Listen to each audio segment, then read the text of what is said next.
No dia 2 de agosto de 1985, às 14 horas e 10 minutos, partia do aeroporto de Fort Lauderdale, na Flórida, o voo 191 da Delta Airlines. O voo com destino a Los Angeles tinha uma escala no Texas, no aeroporto Dallas-Fort Worth. Era operado por um moderno Lockheed L-1011 TriStar. Esta aeronave foi entregue à Delta em 28 de fevereiro de 1979 e a companhia aérea a operava desde aquela data. A aeronave estava equipada com 3 motores Rolls-Royce RB-211-22B. A bordo estavam 163 pessoas, sendo 152 passageiros e 11 tripulantes. No comando da equipe estava o capitão Edward Connors Jr., de 57 anos. Era funcionário da Delta Airlines desde 1954. Ele se qualificou para comandar o TriStar em 1979 e foi aprovado nos testes de proficiência. O primeiro oficial do voo 191 foi Rudolph Price Jr., de 42 anos, funcionário da Delta Airlines desde 1970. Os capitães da Delta que voaram com Price o descreveram como um primeiro oficial acima da média e possuindo excelente conhecimento do TriStar. Price registrou 6.500 horas de voo, incluindo 1.200 no TriStar. Completava a equipe do cockpit. O engenheiro de voo Nicholas Nassik, de 43 anos, era funcionário da Delta Airlines desde 1976. Ele tinha 6.500 horas de voo, incluindo 4.500 no TriStar. Funcionários da Delta o descreveram como observador, alerta e profissional. O voo decolou e fez todo o seu trajeto sem qualquer problema. A aeronave em questão era muito elogiada por seus operadores, tanto pela confiabilidade quanto pelo conforto e silêncio. Tudo ia de acordo com o esperado. No entanto, isto estava prestes a mudar. No começo da descida para Dallas, a tripulação foi informada sobre mau tempo, o que tornaria o pouso um pouco mais difícil.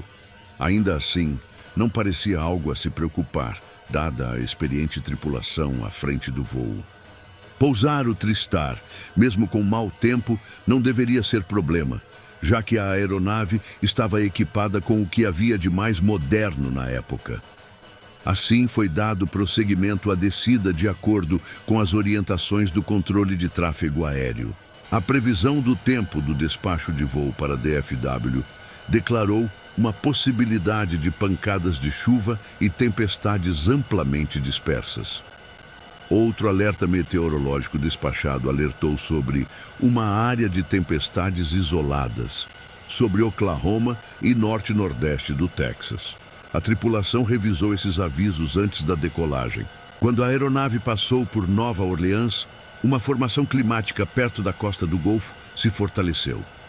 A tripulação de voo decidiu desviar da rota pretendida para fazer a chegada de Blue Ridge mais ao norte para DFW. O voo durou de 10 a 15 minutos sobre Texarkana, Arkansas. Às 17h35, a tripulação recebeu uma transmissão do ATIS para o tempo na abordagem de DFW e o controlador de tráfego aéreo autorizou o voo para Blue Ridge e instruiu o voo a descer para 25.000 pés. Às 17h43, o controlador de aproximação de Fort Worth liberou o voo para 10.000 pés. O controlador sugeriu que voassem em um rumo de 250 em direção à abordagem de Blue Ridge, mas o capitão Connors respondeu que a rota os levaria através de uma célula de tempestade, afirmando: "Prefiro não passar por ela, prefiro contorná-la de uma forma ou de outra." Após uma breve troca, o controlador deu ao voo uma nova direção. 2 minutos depois, o controlador pediu ao voo da Delta que desviasse em 10 graus e reduzisse sua velocidade para 180 nós. O voo atendeu ao pedido. Enquanto o voo descia, a tripulação preparou a aeronave para o pouso. Às 17h56, o controlador de aproximação liberou o voo para 5.000 pés. 9 segundos depois, o controlador anunciou que a chuva estava ao norte do aeroporto e que o aeroporto estaria usando aproximações por sistema de pouso por instrumentos, ILS. Às 17h59, Price disse: "Eu acho que vamos nos molhar." Ao mesmo tempo, o capitão mudou para a frequência de rádio de chegada e informou ao controlador de aproximação que estavam voando a 5.000 pés. O controlador respondeu que o voo deveria se aproximar da pista 17L, agora pista 17C. Às 18 horas, o controlador de aproximação perguntou a um voo da American Airlines, que estava 2 aeronaves à frente do voo 191, e na mesma aproximação, se eles podiam ver o aeroporto. O voo respondeu: "Assim que sairmos dessa chuva, iremos."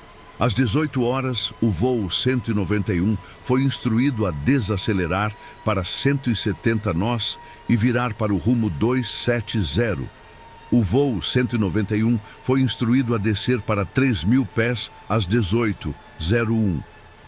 Um minuto depois, o controlador de aproximação virou o voo em direção à pista 17L e autorizou-os para uma aproximação ILS igual ou superior a 2.300 pés.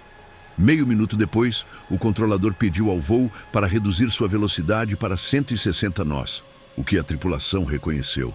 Às 18h03, o controlador avisou: "E estamos recebendo alguns ventos variáveis devido a uma chuva no extremo norte de DFW." Vários segundos depois, um membro da tripulação não identificado comentou: "As coisas estão se mudando." Apenas 3 milhas à frente do voo 191, um Learjet 25 estava na mesma aproximação da pista 17L. Durante a aproximação final, o Learjet voou através da tempestade ao norte do aeroporto e encontrou o que mais tarde foi descrito como turbulência leve a moderada. O Learjet encontrou chuva forte e perdeu toda a visibilidade frontal, mas foi capaz de continuar sua aproximação ILS e pousar com segurança. Quando mais tarde questionado por que ele não relatou as condições meteorológicas para a torre, o capitão do Learjet testemunhou que não tinha nada a relatar porque a única coisa que encontramos foi a chuva forte. Às 18h03, o controlador de aproximação mais uma vez pediu ao voo 191 que reduzisse sua velocidade, desta vez para 150 nós. E então passou o voo para o controlador da torre. 12 segundos depois, o capitão comunicou-se pelo rádio para a torre e disse: "Torre Delta 191, aqui na chuva é uma sensação boa." Porém, mal sabia o capitão que estavam prestes a enfrentar um fenômeno mortal. Nos instantes finais da aproximação, a aeronave foi severamente atingida por um microburst, o que a fez perder a altitude repentinamente. Às 18h05, com a aeronave descendo a mais de 50 pés por segundo, o Sistema de Alerta de Proximidade do Solo, GPWS, iniciou uma série de avisos sonoros.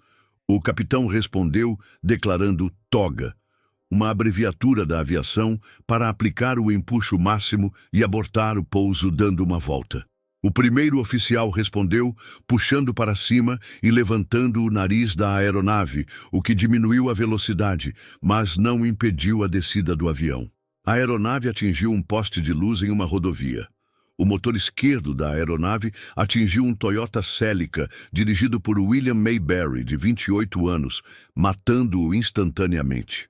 Conforme a aeronave continuava, o movimento da aeronave em terreno aberto terminou quando bateu em 2 tanques de água na borda da propriedade do aeroporto.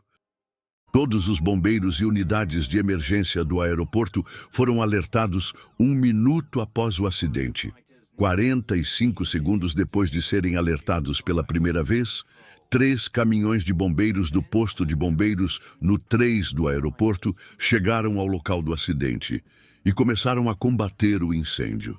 A seção da cabine e passageiros à frente da fileira de assentos 34 foi completamente fragmentada pelo impacto com os tanques de água e incêndios pós-choque.